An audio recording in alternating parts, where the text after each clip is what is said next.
equipo conformado por Kenia, Sofía y yo, Irma, vamos a presentar sobre el intervencionismo económico en la situación de Estados Unidos y México con los aranceles. Ok, primero vamos a empezar con Estados Unidos y lo vamos a analizar desde el principio, desde el realismo. El punto de los puntos más importantes del realismo pues, es el poder de los estados y cómo estos tienen que tomar decisiones pragmáticas para asegurarse de que su estado y sus civiles estén asegurados. Entonces, bueno, los actores en este conflicto son México y Estados Unidos como estados, como países.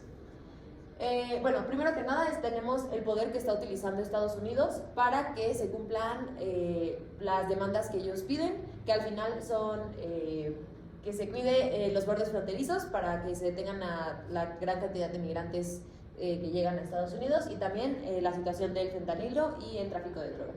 Entonces, al utilizar estrategias de negociación y al mismo tiempo sanciones económicas a México, pues Estados Unidos está aplicando la teoría estructural del poder, que es básicamente Estados Unidos utiliza su influencia económica para garantizar lo que ellos quieren que se cumpla.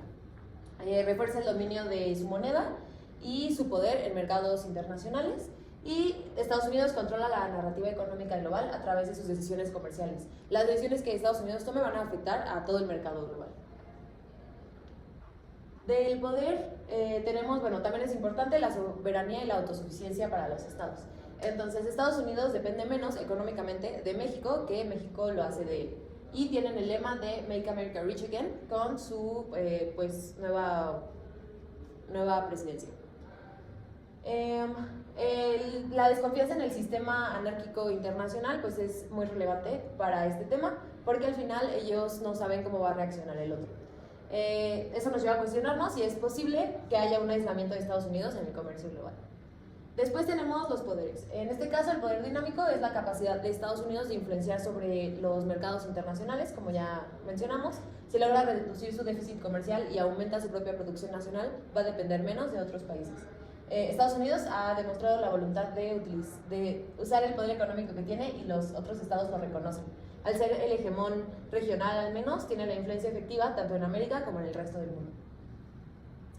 Está el interés nacional, que es muy importante para el realismo, que como ya mencioné antes, esto no se trata sobre un tema económico, es más bien se impusieron los aranceles para que se cumplieran otros datos más importantes y como no se estaban cumpliendo no se estaban solucionando estos problemas, entonces el método coercivo que utilizaron fueron los aranceles. Con base al cumplimiento de la seguridad nacional, la declaratoria de aranceles bajo el International Emergency Economic Powers Act fue la declaratoria oficial de los aranceles en Estados Unidos por la nueva administración. Como interés nacional, desde el realismo, hay una desestabilización de la economía global, como ya mencionamos, y hay ventajas a largo plazo de que esto suceda porque Estados Unidos va a depender menos de otros países y más de sí mismo, y se prioriza la maximización del poder económico a largo plazo. Al final de esta desestabilización, quienes van a ser afectados son las empresas y consumidores estadounidenses, los civiles. Está el realismo ofensivo, que es uno de los principios de los principales intereses de mantener y maximizar el poder que tiene el Estado en su sistema internacional y busca un poder relativo donde obtenga más que México y los demás estados. Está, como ya mencionamos, la coacción económica usada como arma de presión y pues Estados Unidos tiene una superioridad económica y eso le permite imponer tarifas y aranceles. Estados Unidos como Estado tiene la capacidad de influir en el comercio global y es parte ya estructural de lo que es. Usa el comercio como una arma de negociación, es decir, los aranceles son pausados a cambio de que el otro gobierno sí trabaje en lo que promete trabajar y pues busca la protección de su hegemonía regional. Si México responde con aranceles, que de todas formas no pagan los comerciantes, Estados Unidos podría perder influencia económica en la región o desestabilizar la economía. Y por último está la anarquía y seguridad. Al ver un declive en su hegemonía con el desarrollo de otros estados, busca mantener su papel en el sistema internacional y Estados Unidos está buscando priorizar su propia seguridad y disminuir la dependencia que tiene con otros estados. La solución del realismo de Estados Unidos sería seguir con los aranceles hasta que se cumplan las políticas que busca reforzar para asegurar su liderazgo en América Latina y fortalecer su mercado interno. lograr que México cumpla con sus demandas y promover políticas para reducir la dependencia a otros países. Desde la perspectiva del marxismo, Estados Unidos es un país centro que busca seguir siéndolo. Estados Unidos recibió alrededor de 1,2 millones de migrantes provenientes de México entre 2018 y 2023, y también culpa ampliamente a México de la crisis del fentanilo. Gracias a esto, Estados Unidos busca castigar a México, haciendo México la semiperiferia más cercana. Nuestro principal afectado es el proletariado, mientras que la burguesía americana es el principal propulsor de estos aranceles. El proletariado es la clase trabajadora de Estados Unidos, así como los migrantes que llegan allá. Los migrantes se pueden culpar como los que causaron el conflicto, pero también son las víctimas de este conflicto al ser la minoría más débil en cuanto a esto y la más afectada. Estados Unidos busca seguir teniendo más poder haciendo a su semiperiferia México, intentando hacerla una periferia con tanto arancel y bloqueando sus caminos económicos. El intervencionismo económico a través de aranceles busca que México tome acción para parar a los migrantes y al narcotráfico de llegar a Estados Unidos.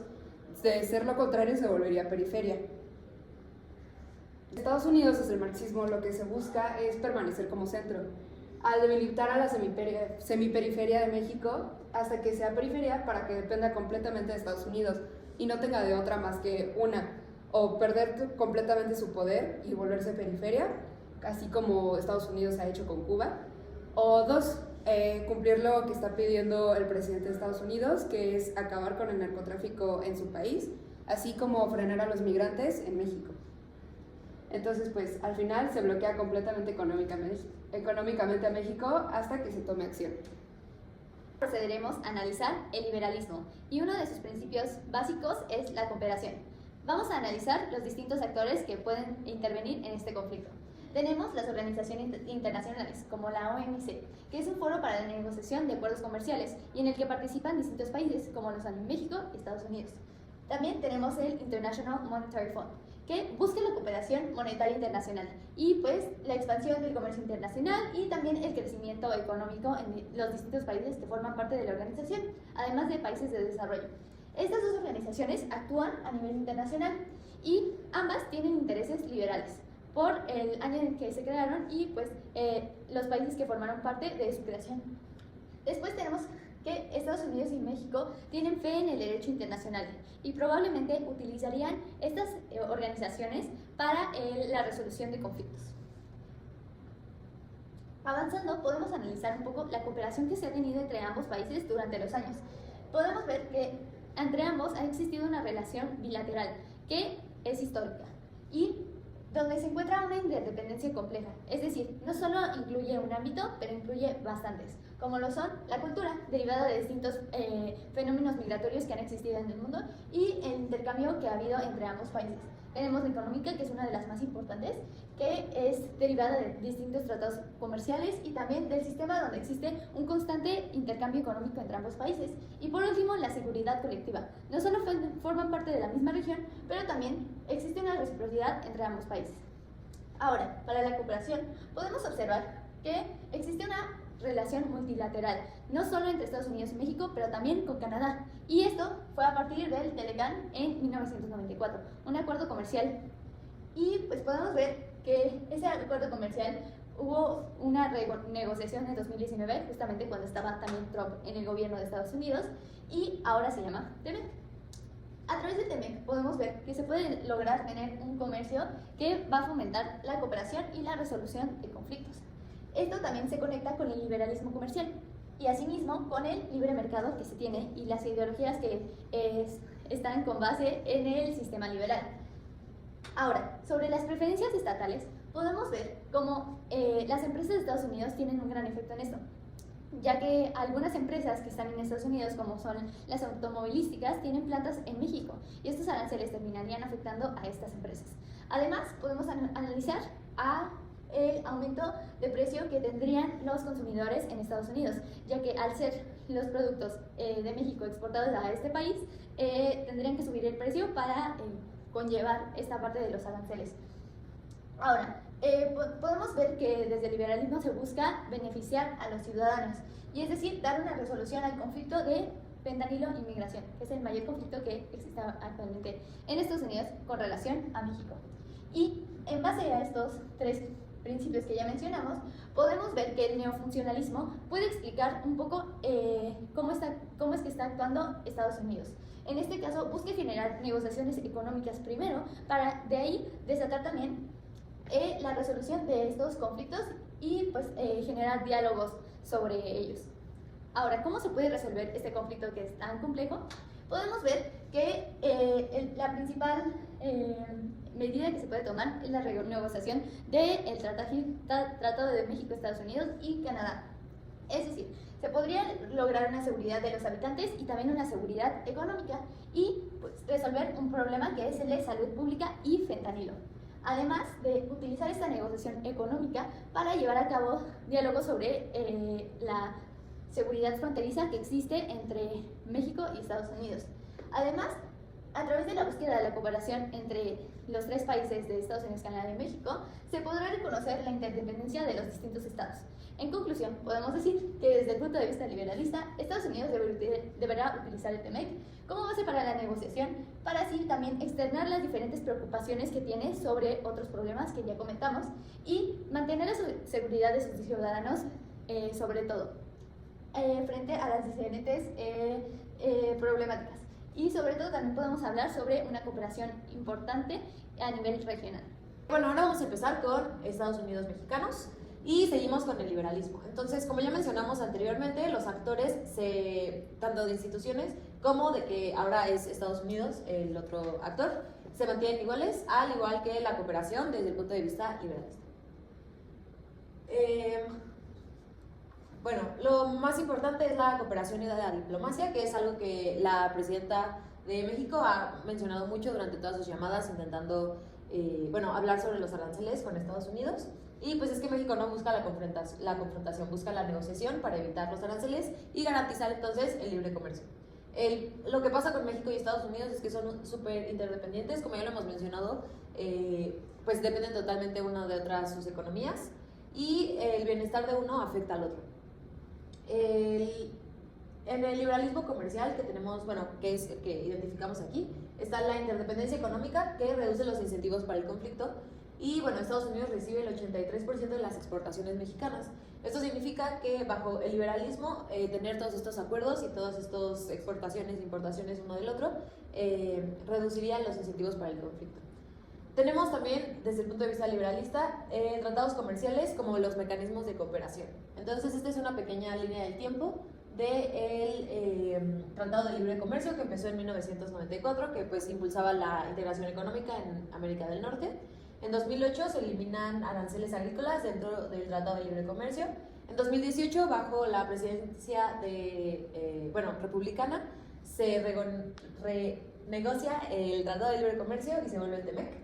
Y en 2021 entra Biden, que busca la mayor cooperación con México en comercio y migración, pero se mantiene el TEMEC. En 2022, Estados Unidos acusa a México de favorecer a Pemex y a CFE con la energía estatal. Entonces ahí se empieza a calentar la situación desde el punto de vista republicano. Y para 2023, México defiende su soberanía energética y pues empiezan estas disputas sobre las reglas del TEMEC en el sector automotriz.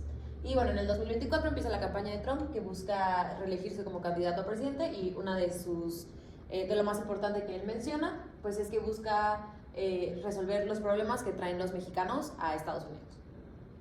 Entonces, una solución desde el punto de vista liberal, desde México, por un punto está la renegociación del TEMEC, que ya se hizo alguna vez, entonces protección de seguridad del Estado e intereses nacionales de ambos lados.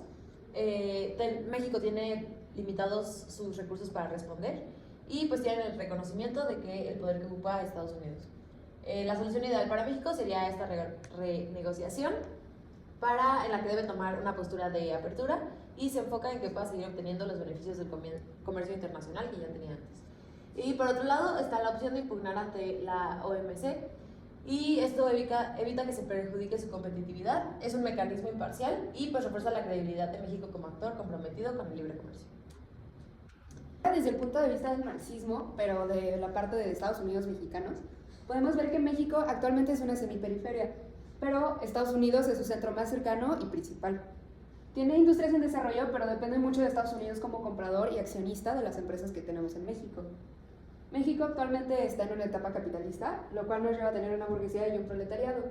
El partido político dominante es de izquierda, que es Morena, y el lema de la presidenta, así como de todos los políticos, es el por el bien de todos, primero los pobres, lo cual nos lleva a darle prioridad al proletariado según el marxismo. Lo que esto ha llevado a que se rechacen los aranceles que nos está imponiendo Estados Unidos y teniendo una respuesta igual. Si ellos nos ponen 25, nosotros también. Y el proletariado pues es toda la clase media baja, que pues es el 99% de México. Aún así, la burguesía también es afectada por estos aranceles. Y pues los aranceles al final del día son una competencia entre las burguesías de Estados Unidos y de México.